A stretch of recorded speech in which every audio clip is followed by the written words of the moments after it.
I am exhausted. Jackie,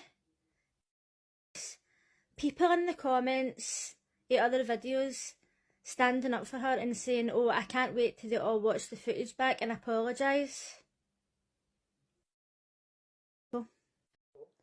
Mafs Australia, Thursday the 24th April, episode 32.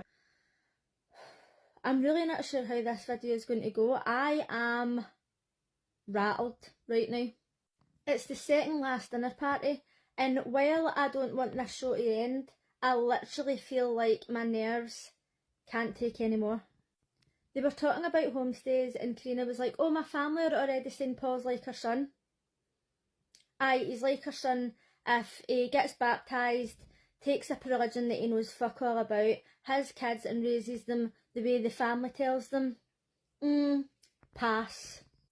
Ray and Jeff are living life. He's gave her a key. I wonder if they're still together. I haven't seen any updates on them. Jamie and Dave are trying to get back on track, but that is a very difficult situation to come back from. She obviously feels abandoned by him, and okay, you can buy people flowers and perfume, but it doesn't heal your heart. Athena and Adrian are playing happy couples. Notice how I didn't say happy families, because he's not got one interest in her son. I like Athena, but she's absolutely delusional. She's like, oh, he likes Perth, or wherever it is she lives, so there's hope. He can like Perth all he wants, but he still hasn't asked any questions about her son. He's still not met her son. He still went back to her home and I expected an apology for her sister, who done fuck all wrong. He's still manipulating her, and he's sitting talking about other people's, like other couples' relationships, and he's saying, oh, why don't you tell her how you feel? Why don't you express how you feel? Are you fucking kidding me? Why are people falling for his shit? Okay, we agreed with him for a couple of episodes, but he's a complete dick. People are so willing to forget the past just because you've agreed with somebody for a couple of episodes. It's very telling and it's very disturbing. Beth and TJ is a difficult one because I see both sides to this story. She feels blindsided because she thought that he was happy, they had got intimate again, and he says that they needed a better connection before they got intimate. So he was leading her into a false sense of security. Then he's saying, oh, I thought that's what she wanted, so that's what I done. Men and women's brains are like so the opposite. Sometimes I think that men and women aren't even actually naturally meant to be together. But anyway, it's very complicated. So all she wants to know is, do you want to stay for final vows? And he can't give her a yes or a no. If I was her, I would just write leave. Because then if he says stay, it's like, right, cool, you want to stay. I want to stay as well. But I didn't want you to feel forced to spend the last week with me. But then if she writes stay, obviously, and he says leave, then she's going to feel like crap the whole week. So she's just better off writing leave and see what happens. He's saying that he feels claustrophobic and backed into a corner. I feel claustrophobic. Sitting at that table with the dad saying, oh, is my daughter going to have her heart broke? She knew what she was signing up for. She knew that there was a possibility that she was going to get her heart broke, and not only that, she's lucky that she met somebody who she even got on with. I mean, look at Tim and Katie, that was a complete fucking disaster. Her friends at the table being like, oh, you're using the word friend a lot. Aye, we've known each other 2 months. Fucking calm yourself. I actually hate the homestays because I've got no interest in what the families have got to say. It's the same with Love Island when the families come in and the dads are like, oh, you better treat my daughter. Fuck off! Fuck off! It's weird. It's fucking weird. Like, see when dads come in and they're like that, oh, you better do this with my daughter and you better do that with my daughter. Why don't you fucking date your own daughter? Get yourself to fuck. If my dad ever had the audacity to tell a man how to treat me, I'd have been like, are you fucking for real? Take a look at how you treat women. Fuck off, dick. I've obviously got underlying issues about families telling me what to do and how to live my life. I've got pathological demand avoidance. So it's like, I'm not interested in your opinion, fuck off. Jackie and Ryan. I had seen some clips before I watched this morning, and I was already annoyed. I hadn't meditated yet. I says to myself this morning, I'm going to get up, I'm going to meditate, I'm going to do that before I go on my phone. And I stupidly watched a clip. Then when I was meditating, it was putting me off because I was like, she is a fucking fruitcake.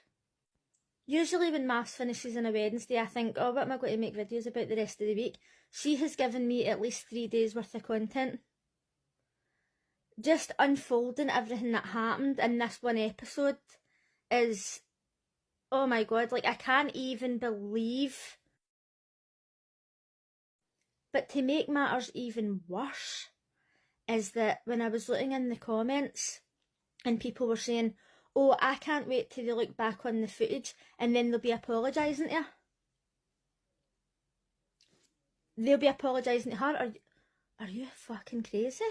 Did we watch the same episode? Maybe they missed the last episode and they haven't realised. And she can make herself look as good as she likes on her TikTok. I don't believe a word she says, right? And see, when you look at what she's saying about her and Clint, and then you watch Clint's videos, he's saying word for word what she's saying. Oh, we're in a great long-term relationship. It's not long-term. The show only finished there 6 months ago. That's not long-term. He's saying every single thing that she's saying. As we know, he's a simp. He'll do whatever he's told. She's living with Clint, and she's left her job because she's got PTSD and she's unable to work.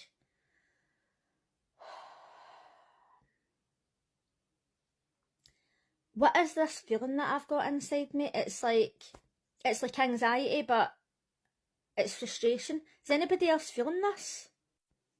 I know that the show's edited before MD says anything, but everything that he said happened, we've seen happen. Right? Now, it's possible that he was saying things that didn't happen, and that's what she was saying, that didn't happen, or that's not what I said. That is possible. But just taking from what we've heard with our own ears and seen with our own eyes, then what he said happened. So why are people in the comments saying that they're going to apologise to her? Please, somebody explain it to me. Please. She says to him that he had a small brain. Imagine he said that to her. There would be a fucking uproar. It's always the same. Women can speak to men whatever way they want. They can use whatever language. They can demean them. They can emasculate them. They can slag them off. Nobody says anything, but as soon as a man does it to a woman, the show's to get cancelled. She also says to him that she was going to shave off his beard. Now, I get that you can say that to somebody as a joke, like, oh god, I hate that beard, I'm going to shave it off, right? But she's a lawyer, and she's on camera, and she knows that that's illegal. That's GBH. So I don't really think it's something to joke about, especially after all the other shit she's been saying to him. When she came into the dinner party, she says, oh, we went to mine and it started off really good. When did it start off good? None of us seen it starting off good. And he bought her flowers when they went to the flower shop, and she picked the fucking ugliest bunch of flowers you could have got, and then stood there for like 15 minutes, like, waiting on him paying. Then when they went to his house, which I didn't even think was that bad, she was greeting. She did write stuff on the whiteboard saying what had to be changed. She did try and control what he did with his dog, and I agree with her that the dog shouldn't be left outside all day. I mean, especially in Australia, it's probably fucking roasting. Right? But, like, we didn't see him shout at her.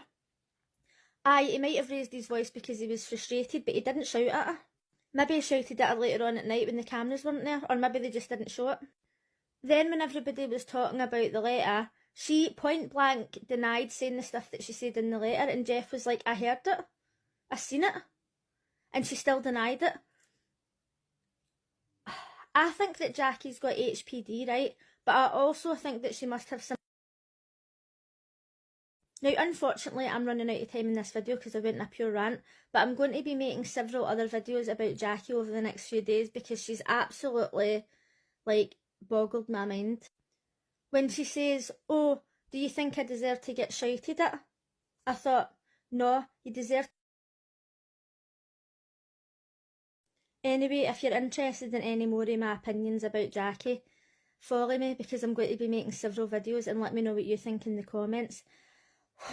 I'll see you again next time. Bye.